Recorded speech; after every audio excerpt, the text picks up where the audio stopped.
What's it like being a fellow staff member of your mother? It's very interesting. I'm still learning how that's going to go. But I will tell you that when I was student teaching here, I had several students come up to me and ask me, is Mrs. Mankins your mom or is she your wife? And I said, she's definitely my mom. And so I'm wondering if she was getting the same questions. For so long, he wanted to do something else.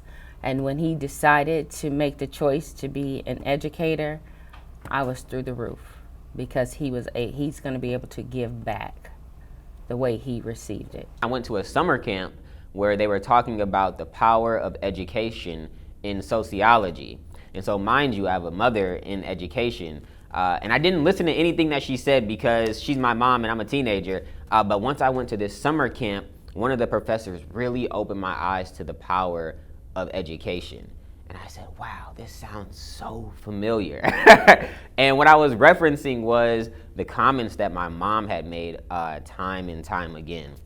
And it was then, that was my junior year, that I decided when I go to school, I'm going to pursue education. Your future could be a doctor, a lawyer, NBA player, construction worker, veterinarian, right? Whatever your future is, Thomas, in order to get there, you need education. There's not enough people of color and people of color who are males standing in front of our students. And I said that I was willing to stand there in that gap and try to make that connection.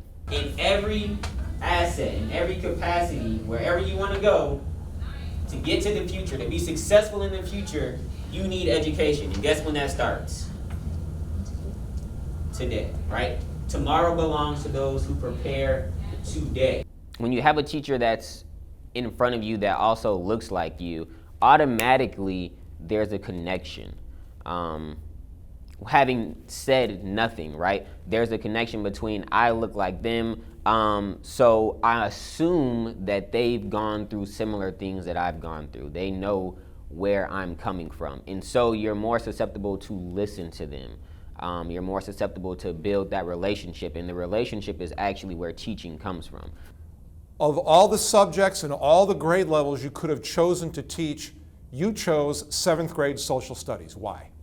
Essentially what we're looking at is the study of society, how society's changed, why society's changing, how can we implement more change. That's its core, and that's something that everybody can be invested in.